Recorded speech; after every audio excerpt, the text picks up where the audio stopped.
My name's Esther Charlesworth and I'm the Academic Director of MOD, and I'd like to introduce my colleague Dr. Judy Rogers, who some of you probably have already been emailing with, who's the Program Manager at MOD. So tonight I'll just speak for maybe 10 or 15 minutes about MOD and the background to how it happened, perhaps answering some of your questions, and then it's really a Q&A between us and you. And one of the current MOD students will also be coming along because I thought it'd be good for, if some of you have specific questions, to actually ask somebody who's currently doing a degree about that. So I think we'll just start off. So MOD started last year, in 2016. We started mid-year. As you probably know now, MOD stands for the Master of Disaster Design and Development.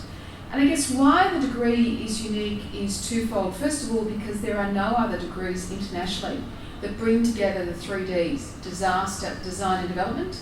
As most of you already know or will have experienced, you can do a Masters of International Development, you can do a design degree, you can do a development degree, but it's hard to find a degree that actually brings these three things together. The other thing that's unique about this degree that we'll be talking about in a moment is the way in which you do the degree. And that it's very much geared towards people who are working, and that's why it's got a flexible degree structure based around intensives and a suite of online electives and optional field trips, but we'll get to that in a moment.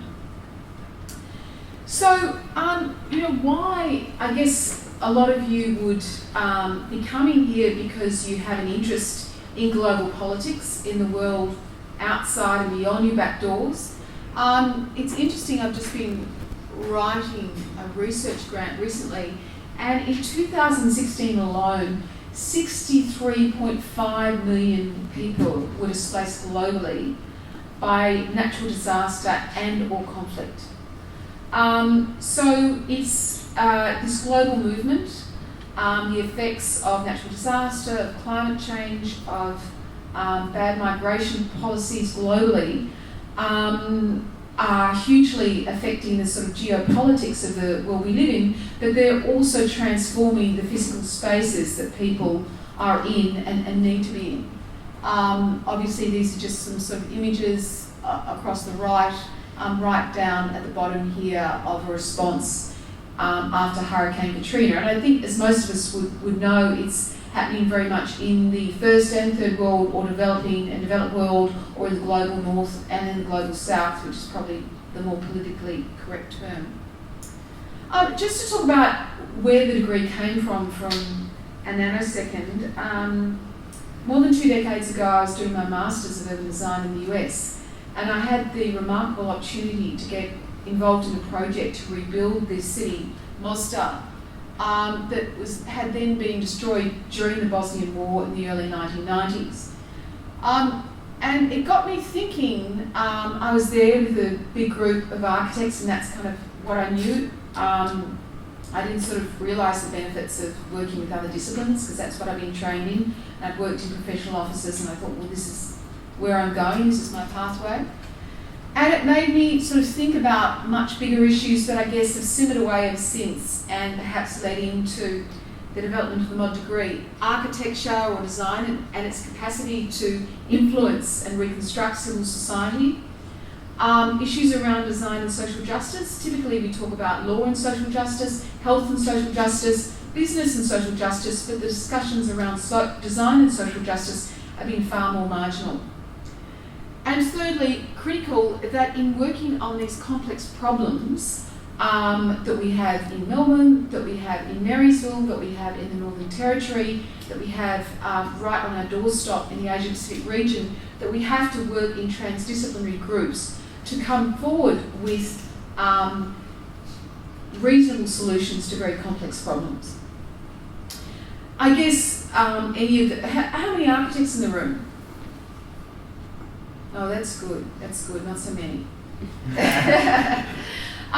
So, there's been a lot of sort of fashion around the idea of prefabrication, when I got involved in this area, it wasn't sort of, people used to say, oh, why are you going to Bosnia? Why are you living in Beirut? Why would you do those things? Why can't you come home and be a proper architect? And particularly in the last 10 years, a lot of work, projects, writings done about design, but experiments for situations and people after disaster, which is, I think, problematic and not at all the method or rationale of MOD. And for example, when I was in Haiti 5 years ago, looking at what had been built there, there are international design competitions that came forward with projects like these, housing 20 kilometres from the site of people's unemployment, with no energy, and this was sort of the architect's response to the crisis, is he did an international design competition and somehow the problem would be mitigated. A lot of the people actually living in this beautiful Mondrian kind of housing ended up going back to live in their tents because it was near their place of work. So while this is a degree within a design school, we're just using design as one of the lenses to deal with these complex problems. It's definitely not the end point. Obviously, we've got situations now like the Zaatari camp in Jordan that I think is home to 3 or 4 million people in Jordan. Is very much its own city. It's got 3 hospitals. It's, you know, and I guess one of the big issues, and I know that there are a couple of people here, or perhaps more than a couple, have already worked in aid and development, is about coming forward with long-term solutions to these problems rather than where the money and the energy goes currently, which is very much emergency solutions. So MOD, a lot of this is probably part of what you've already read. The degree aims to develop your capacity to support vulnerable communities before and after disaster. So in the degree, particularly in the first core course that you would do, Design, Disaster and Development, you'll be learning about the emergency management cycle and what can be done before, during and after an episode of disaster or vulnerability or fragility, whatever. And one of our aspirations is that you will develop project management and design processes, but most of all leadership skills, in order to work as part of a team to deal with some of these complex situations. Now, what is the structure of MOD? First of all, it's framed very much around online learning, and we'll get to that in a moment. That's delivered through a Google community. And look, I hadn't done anything online except for email almost a year ago. It was very frightening to me, the thought of delivering courses online. But once we all got familiar with the Google community and the platform and Google Hangouts, which are essentially just a better version of Skype, it's incredibly easy to do.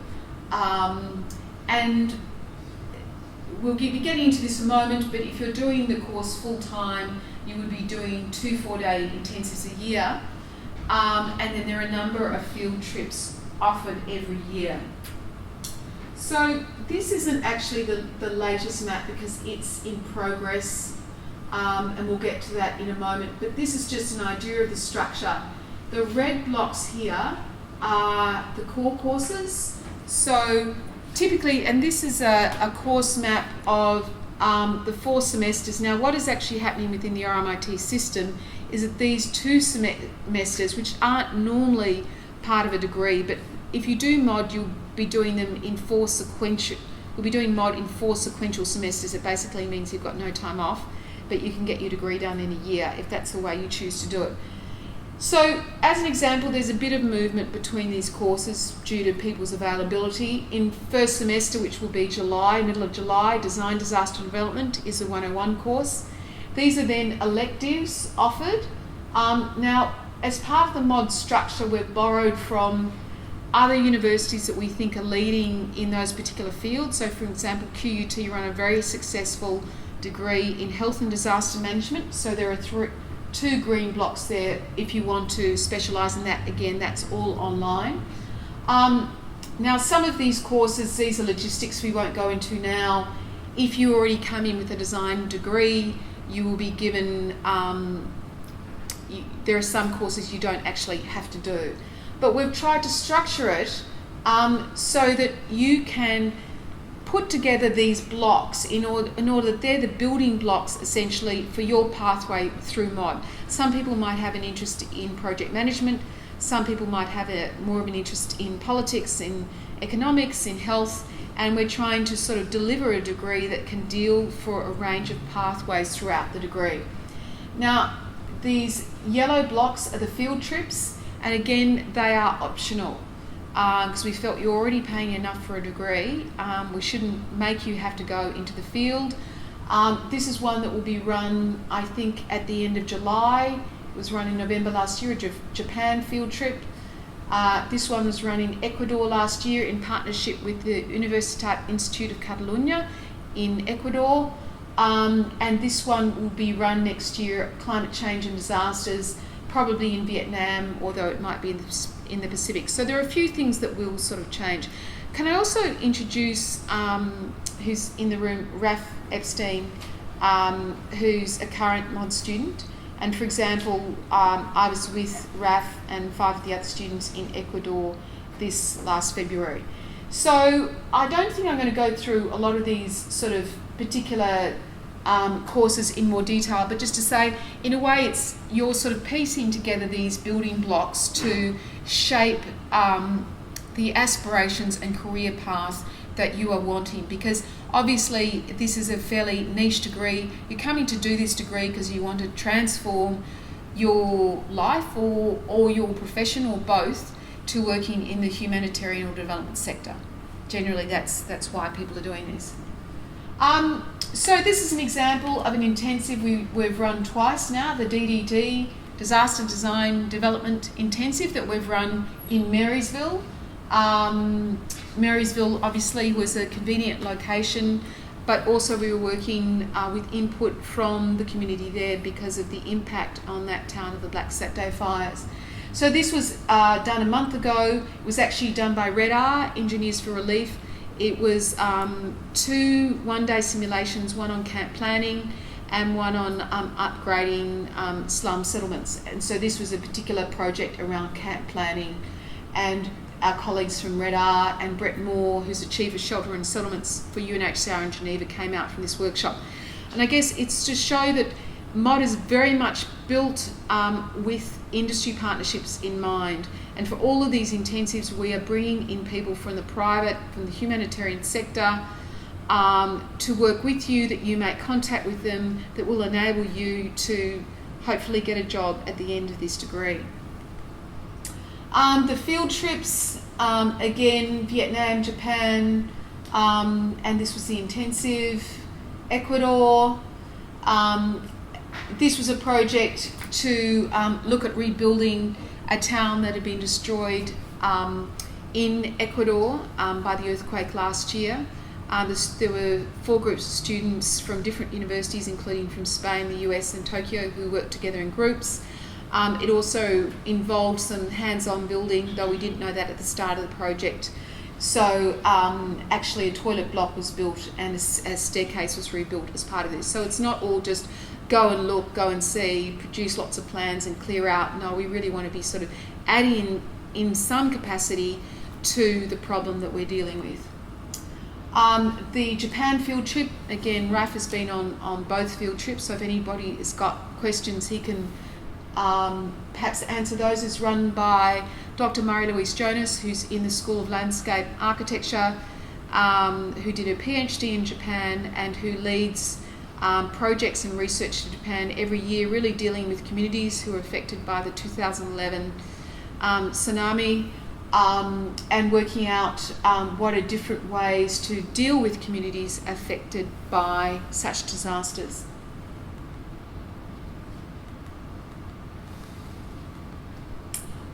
Vietnam, I've worked in for over 10 years. Some of you might know or not know that RMIT has got a huge campus in Saigon, which is very strategic for us wanting to work in the Asia Pacific, and a very good place for us to work with local authorities who are really trying to get a lot of the policies around climate change and development off the ground.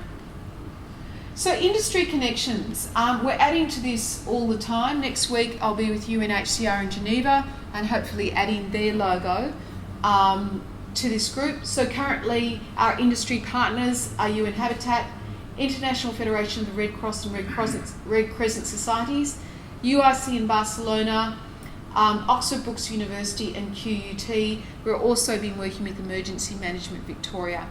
So again, we see these industry partnerships as the bedrock of the degree, because there's no point just talking about the theory of development if we actually don't have people coming in and talking to you about their pathway, how they got to where they are. So that's fairly important. Again, this is just a diagram that we did a couple of years ago, just to look at the different pathways of people. This is too small to sort of see, but how people chose different subjects to end up with perhaps a focus on project management and disaster relief, design leadership and disaster management, design health and urban regeneration, or humanitarian assistance in leadership.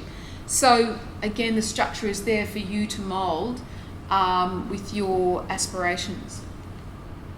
Leanne Marshall has been working with us also this year. Leanne has worked with me in running Architects Without Frontiers for the last 6 years. But Leanne, 3 years ago, went off and did a suite of courses with the Red Cross and with Red R, and is now employed full-time by the Red Cross and has worked on a lot of disaster areas. And she was actually running part of the shelter course in Marysville with us only a month ago. In terms of the career outlook, where might you end up? Well, one of our students, and I'm not saying is already working with the World Bank in Sydney. People are going in very interesting pathways. It's not about having a job yesterday. Obviously, that student had a lot of prior background to enable him to get into the World Bank, but unless he had a master's degree or was doing one, the doors are shut to institutions like that. And a lot of people I know are wanting to actually remain in Australia. They're not wanting to actually go and work overseas. But our hope is that you might either be working in a very large institution which has already perhaps some interest around some of these areas, so you might continue your job in your office doing this kind of thing, or you might leapfrog completely into another sector. What are the entry requirements? First of all, you do not need to be a designer. That's one of the biggest, I guess, miscommunications here. You do not need to have a design degree. This degree is not about training you to be a designer. Just to sort of put that out there. It's not to say that if you are a designer that you won't be bringing those skills to bear, but if you're a project manager, if you've worked in social sciences or in development, you're also bringing those skills. Not one subset of skills is privileged over another. Generally, these are the disciplinary areas that people have come through to date, but you'll be speaking sort of one-on-one to Judy here about your background and how that equips you to be a 96 credit point student versus 144 credit point student, whether you're full-time or part-time, whether you get exemptions and all of those other things. Again, the degree has been structured. It's quite unusual that you can do this degree in a year because of the large component, 90% of it is online or part-time over 2 years. So again, there are contacts you probably already know. So really, the time is it's much more interesting to hear from you than to hear myself speak.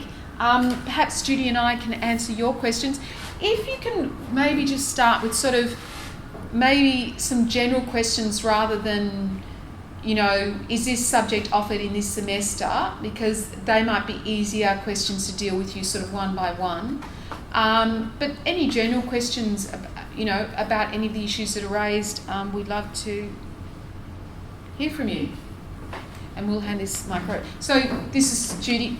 Hi. Maybe Raf, do you want to, maybe if we get Raf, before we go on, Raf, microphone, here we go. 2 minutes, your experience today. And Raf has been at RMIT and he knows the system and he knows the scene, so I think he's actually kind of well placed to talk about, things from his perspective for a couple of minutes, Raf. Sorry to put you on the spot, but you're so valuable. On the spot, that's good. I came to this course with having studied interior design at RMIT and graduated not to become a designer in any one field, but sort of swanned around doing all sorts of things for many years. And part of that was setting up the Social Studio, which is a not-for-profit in Smith Street, working with the young refugee community. We set up a fashion school and restaurant offering certified training. And so that whole process and experience to me was hugely meaningful, great learning experience, and a lot of hard work. And I think this degree was the first time I found a way to be able to position some of that thinking. And so for me, it wasn't about my skills as a designer necessarily, it was about my thinking through the mindset of the community and how you bring people together. So that's sort of where I feel that this course has been able to position some of that and really expand upon that thinking. So having been on 2 field trips now as well, maybe with an expectation of what they were to what they actually revealed, was a lot of it is sort of challenging your assumptions, I guess, and putting you in that context and understanding that a very developed country like Japan and Ecuador in this context have great similarities within it, and that's because you're dealing with people. So that becomes the core of it. So I think, for me, there's been a wonderful sort of understanding of what I already was doing and thinking.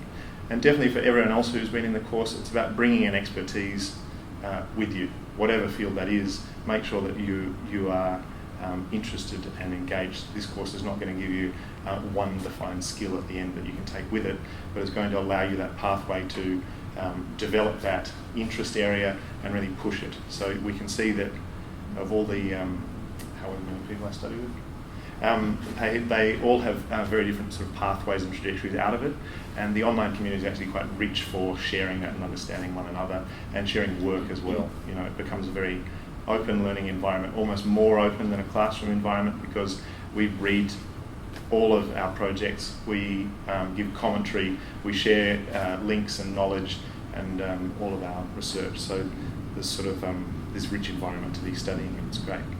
And these are people all over the world. And every now and again we get together and drink lots of beer in Marysville, so that's good too. All right. Thank you, Raf. So, look, let's hand the microphone. Maybe just when you ask a question, because we're not going to have time to go through everyone today, but could you just stand up and say what your name is and perhaps where you're working and what your background is, so we sort of get some idea of who's in the audience. So, has anyone got a question? I hope. No, you're all signed up. Yep. Or just speak loudly. Yep. Fiona Ross, career director currently at Legion School in Smith Opera, just moving into a design lead role at Local Peoples. I obviously work a great number of hours. I'm really curious about the expectations for contact hours, and this might be a very good question for our student. How much time are you finding yourself actually in this online community, and I guess what would be the minimum expectation to put it most frankly? There's a mountain of reading, an enormous amount of reading to go through, and each class is probably about 12 hours a week you would want to put into it. But then again, it's in your own time and completely flexible. So there's no classes you have to turn up to. There's no actual contact hours. Generally, there's maybe a 1 hour webinar that you might have to join at 7:30 in the morning or at 7:30 at night, so it's outside of work hours. And otherwise it's just lots and lots of reading and processing information. So the more you put into these online communities, the more helps you understand those, because the learning curve is self-directed in a lot of that time. Can I just add, I'll just add to that just a much broader comment that the students that are currently enrolled in the program have undertaken the degree in a whole range of different variations. So while some of the students have actually will complete in the 12-month period. Others have chosen to complete over 18 months or complete over 2 years. So there's a level of flexibility built into the program to allow you to actually start tailoring the way in which the program works for you as well, in terms of how much time you can commit to it.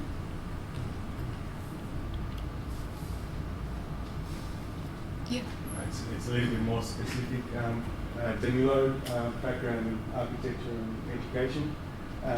Basically with the intensives, is there any flexibility about when you can do those? Can you put some of those off and do them later on, for example?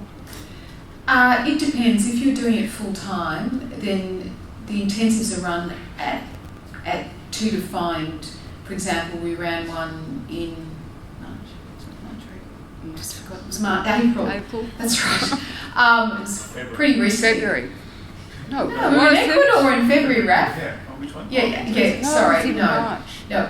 Yeah, we ran the shelter and settlement intensive in March, and we'll be running the disaster design and development intensive in October. Now, those dates will slightly change every year because we try to bring in sort of a major international figure or external people into those workshops, so it shifts a bit, around that.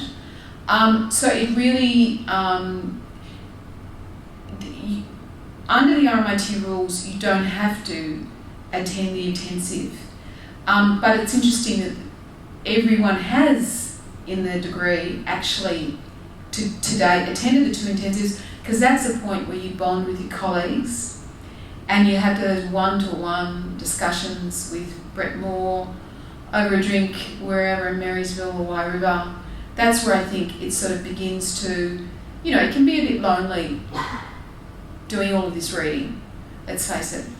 And you want a bit of interaction, and we bring people together, and for those of us who've got young kids, we're not sort of distracted by them or by those sort of day-to-day, obligations about sort of coming together.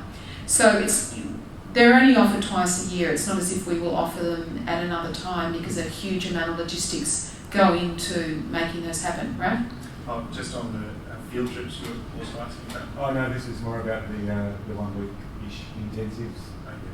You said you could also do them in Barcelona. At this stage, we've been focusing on the Australian cohort. I'll actually be in Barcelona next week speaking to the director of RMIT Europe, because that's where some of the discussions around the degree first began.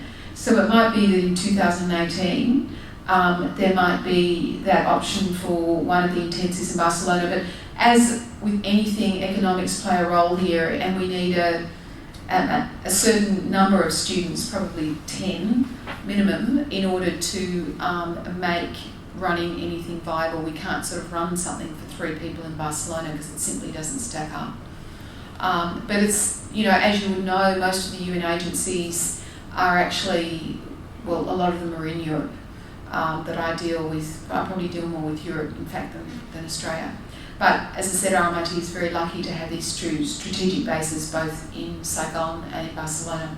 Does that answer that? Yeah. Okay. Maggie.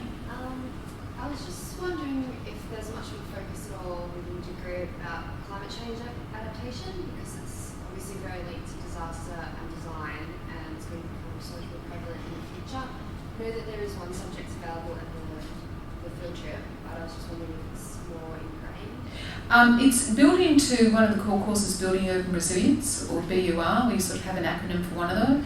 But in a lot of the courses we'll be revising this year, and it is an aspiration that we'll be building more around climate change adaptation into BUR. And also with climate change and adaptation field trip, we're going to probably offer an alternative for those, so that if you can't actually go on site and fly to Vietnam, that you can still do that. It's not always possible. For example, you can't do that in Ecuador and you can't do that in Japan. But I think with CCA, that's what we're calling it, which is under development currently, but won't run until next year. we'll be offering another version of those for those who can't spend a week or 10 days in Vietnam.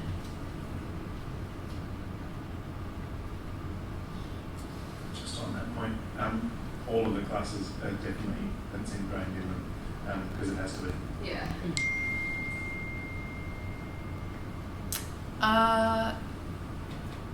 Yeah. Another question. Is there a domestic focus at all as well, like on Aboriginal Australia, or is it all in an international context? Yeah, good question. Definitely with our focus on Marysville in the last year, it has been. As you would know, both Judy and I have worked in different capacities with remote Indigenous communities for a number of years. It's very hard and ethically very problematic to just drop yourself into a remote community and say, right, we're here to sort of do something. But there are potential courses around Indigenous engagement. There's a new Pro Vice-Chancellor of Indigenous engagement at RMIT.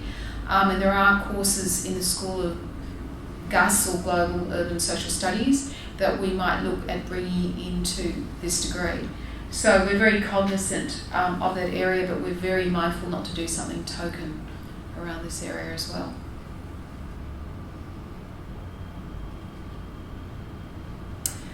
So if we could just, it'd be helpful for us to know what are the disciplinary backgrounds perhaps of those people in the room, and if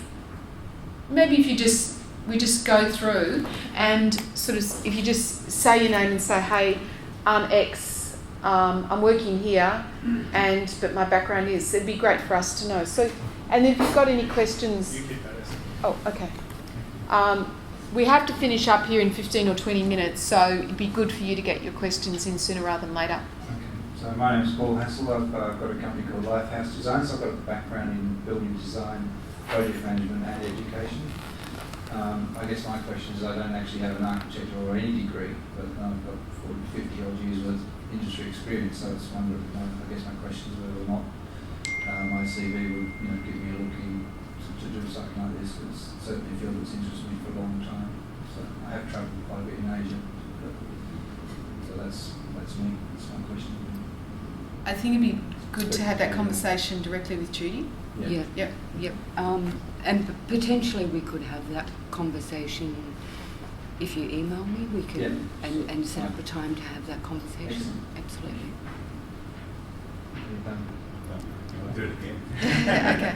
Danilo, background in architecture, currently a teacher at Stone School and in management at Stone School as well.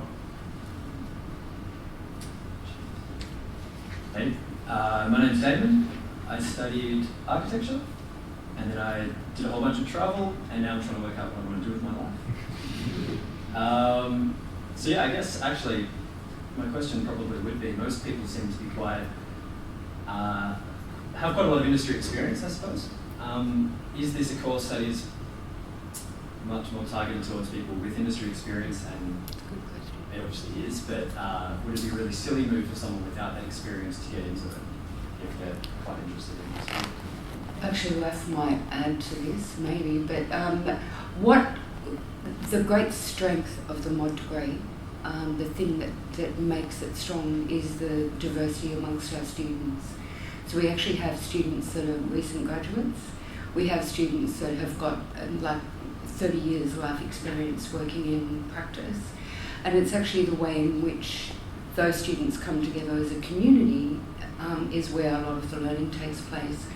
Raf actually mentioned our mod community, and I remember 12 months ago when we were eagerly awaiting beginning the mod degree, and we were troubled by how we would maintain a sense of community, and I think the mod community has done that so that all these students with all these different backgrounds come together and share knowledge, and I think that's the really, if that answers your question. So diversity is what we need in this program to make it the success it is.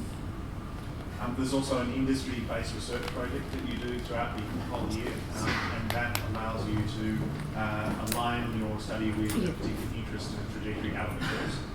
So that can also mean that you partner with industry and do research for them, or propose something for a particular enterprise and work towards that. So it really helps you sort of have that trajectory out the doors.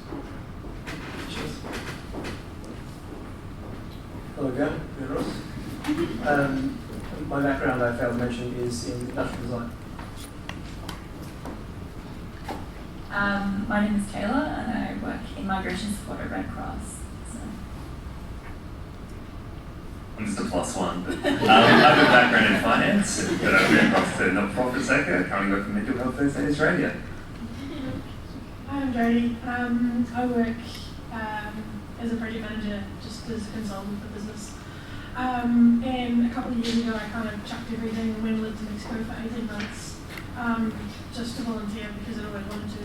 And I never quite figured out how to integrate that back in my life when I got back. So this looks pretty good to me. Hi, my name is Juan Pablo, and my background is in architecture. Also, I work with the Red Cross in my country, Guatemala, Canada, and the US. And that's the reason I'm interested in this. I want to find a way of connecting the two. Good evening. My name is Alan. I'm working at RMIT at the moment. I'm from a social work background. I work with refugees. I'm a case officer. I actually have a question. Because this course is an online course, right? So in theory, a student, say in China, they can apply for this course and study online. But what if, say, Gmail and Google is not accessible? It's kind of a bit technical. Because I've got students asking about this course. I wish I had the answer straight off the top of my head, because we actually had second semester last year, one of our staff members was in China. I don't know how he got around it, but he did. Do you know that? You did that course, but I'm not sure, I can't answer that. But yeah, absolutely, that's something we've confronted already. Yeah. Just from my personal experience, I've got many students who are actually quite interested in this course, but I told them it's like more like domestic course. So if I can have more information, I can definitely let them know as well. Yeah, I mean, it is one of our aspirations, and we've got meetings in the next couple of days with the powers that are at RMIT to really expand, into the Asia Pacific region, because we're aware of the interest, but we've tried to focus on just in terms of getting the course infrastructure right, just tried to focus, on our own backyard to start with, but we do realise that there are large areas of interest, so it's a good question. Hey, I'm Sam. I have a background in architectural design. I guess I have been interested in this course because I freelance for a lot of big corporations that are very soul-sucking in a way, and I very quickly developed a moral conscience. So, yeah. Callum, degree in architecture. I've done a couple field trips, volunteer work. My question would be, is it all based around the built environment, or is it's not? It's like how much of it's like architecturally based as opposed to like not politics but more like policy making. I would say that very little is architecture based in the narrow sense. It depends how you define architecture, but we're not here to get it. Yeah, I mean, look, it's about the intersection of the built environment with politics, with policy, with culture, with gender, with international humanitarian assistance, structures of how these organisations work. So, yes, we do run a course on shelter and settlement, but again, a lot of that is about the intersection of all of these things. So, you are not at a disadvantage at all if you're not, as I said, a designer. But in terms of the industry project and the way that that works, which is your sort of capstone to the end of the degree, you end up with a project that's something that you're passionate about and that you see as a project that will hopefully enable you to make that transition to the next part of your career. Hi, my name is Holly. I have a background in business and logistics, and I currently work at UNICEF Australia in the fundraising department. You interviewed me. I'm Maggie. I'm currently interning at Red R in the emergency response department or team, and my background is in global studies, majoring in Aboriginal studies and environmental studies.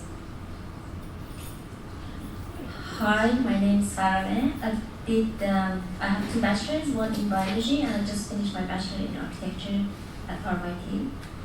And yeah.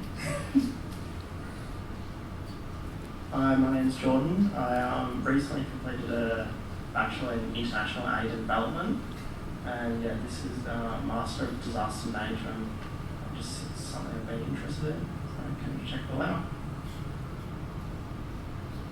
Hi, my name is Boris, and my background's in project management and construction management, and I finished it here at RMIT about 5 or 6 years ago. I guess I wanted to ask a question: how does construction and project management fit into this, as far as career paths go?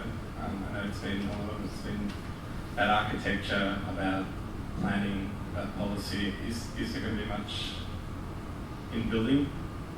It's a good question. In fact, one of the courses is run in the School of Property Construction and Project Management, and we've actually got a meeting tomorrow about that course.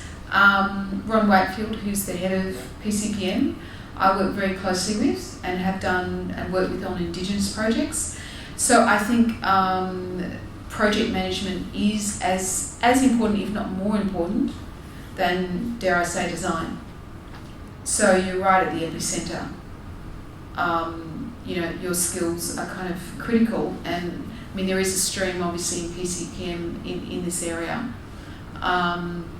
So yeah, hope that answers it. Thank you. Hi, I'm Danielle. I'm an urban designer at a private consultancy in Melbourne, and I'm also a former student of Judy's from landscape architecture and urban planning degree. Timely information session, considering today I was reviewing an 8-metre high retaining wall for a level crossing removal project, which was a visual disaster, but I guess this kind of offers more insight into how urban design skills can be used in a broader field. Thank you. Hi, my name's Lucas. I'm a property valuer, the property developer at RMIT. Just in regards to the assessment, are there any exams, or is it all just assignments? Or No exams. And if you actually look at the course structure, there's courses that are actually offered in architecture and design, which is the school in which MOD is placed, but even across the other schools, so we have courses in PCPM, property construction project management, in global urban and social sciences, and just being familiar with that courseware, no, there are no exams at all. So essentially you wouldn't have to come to RMIT at all if you didn't want to? You could just do it all from correspondence, or you'd have to come in? The course is almost entirely online, so you do not need to be present at RMIT, except we recommend attendance at the intensives, which are 2 weeks, 1 week blocks, twice over the entire master's degree. Thank you. Hi, my name is Mubina, and I have an architectural background, basically in the design sector. I've worked as a volunteer in disaster areas, and this course just caught my attention. Maybe I thought there might be a way to amalgamate both the disciplines together, and that actually disaster areas and disaster management is an area of interest for me. So I just wanted to check out the course and what it has to offer. Hi, I'm Kerry. I've been working in project management for in the international aid development sector with the Nauru Refugee Program and AVI, Australian Volunteers International. And I've actually got a background in environmental management, so I'm trying to find a way to bring all that together. Yeah. So. My name's George. I'm an architect, and I guess I'm just here out of curiosity, really, just to dip my toe in the water and see what the Master of Disaster has to offer. G'day, I'm Ken. I have 18 years experience in local government as an environmental health officer, and recently changed to the Resilience Relief and Recovery Officer at the City of Casey. I've also had some experience in environmental planning. One of the current students here, her husband sort of put me onto this course and said that I should have a look at it. So that's why I'm here. Hi, my name is Yasmin. I am an architect and currently working for Grimshaw Architects. Hi, my name is Will. From a landscape and urban planning background, similar with Judy. Currently working in agribusiness as a mapping and GIS specialist. Hi, my name is Hania. I have architecture background, 10 years experience, and I worked with UNICEF in a disaster area. The reason I'm here is because the project that we've been working on was about child-friendly city, which it was really successful in theory, but when it came to construction in project management, it wasn't really successful. And I had always the passion to learn more and understand how we should react under a disaster situation. And my interest was basically to learn more about the project management and construction. And I think you've already answered the questions. Thanks. Hi, I'm Simon. I've got a background in civil engineering and economics. I just quit my job as a civil engineer, so I'm trying to find something to do next. Hey, my name is Byron. I just finished my arts degree and I specialise in human geography and international relations. So I thought I'd come along and have a look at this and see what it's about. I don't really have any questions. It's been nice. Hi, my name is Neto.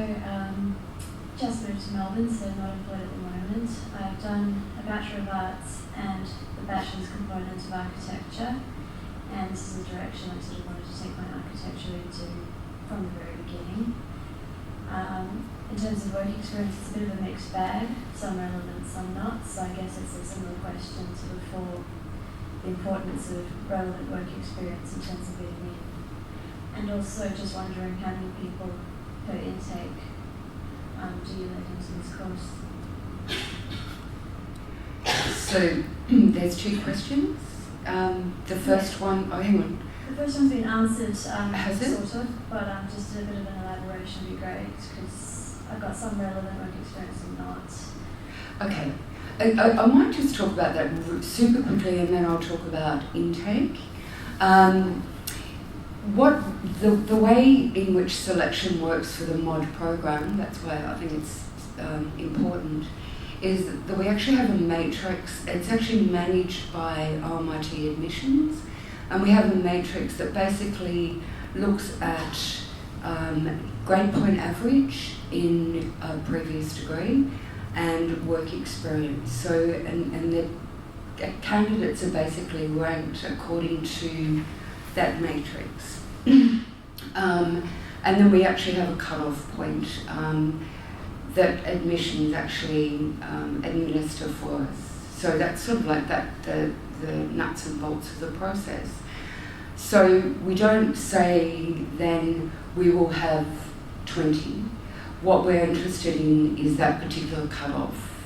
So just to give you a ballpark, last year we had, there were around about 34 offers, and of those, several of those students deferred. And we've got approximately, I can't, because everyone's in different stages of the degree, but approximately 25 students at the moment. So we'd be looking to increase that slightly now that we're a lot more comfortable with what we're delivering for the next intake. So I hope that answers that.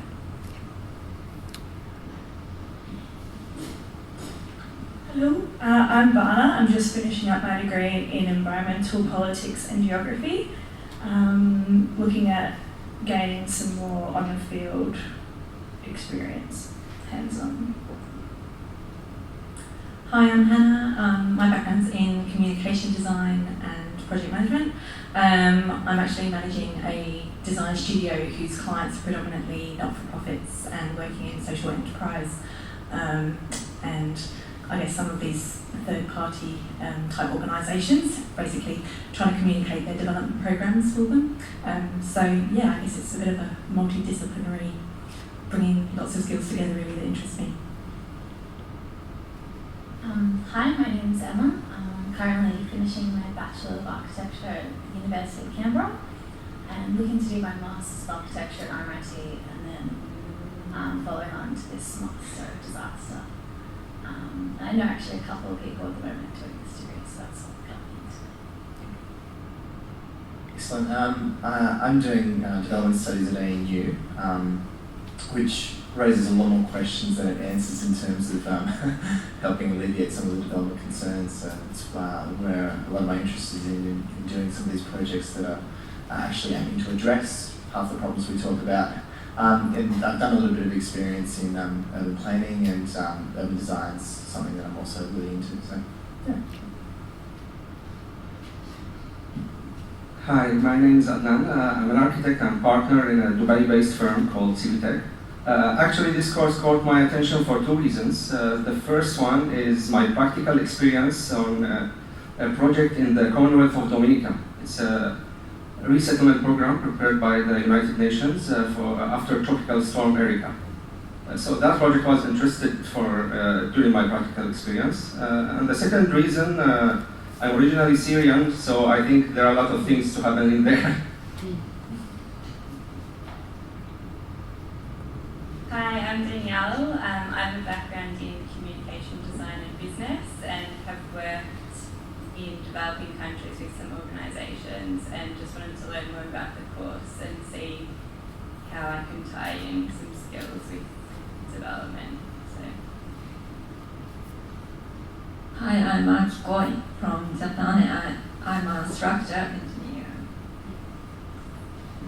Hi, I'm Vanessa. I have a background in history and working in museums with volunteers.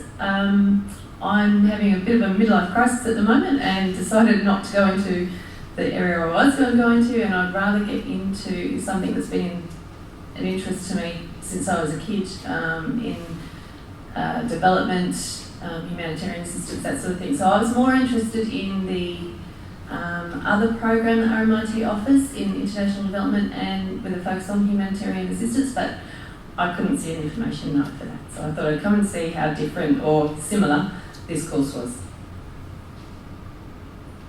I can answer that. I'm Scott. I work with Esther and Judy, and I found the answer to the question around China. Yes, you can access email in China if you're a staff or student. Thank you.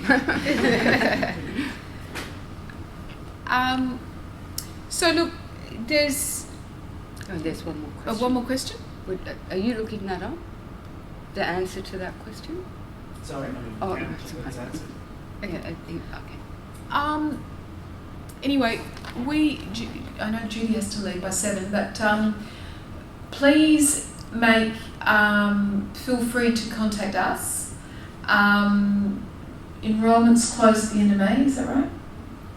30th of May. 30th of May.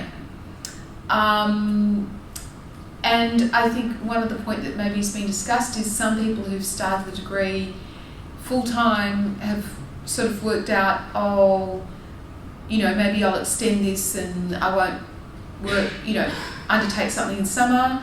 Other people, is a colleague of mine who's an architect in Sydney, he also runs a not-for-profit organisation, has been doing it full-time.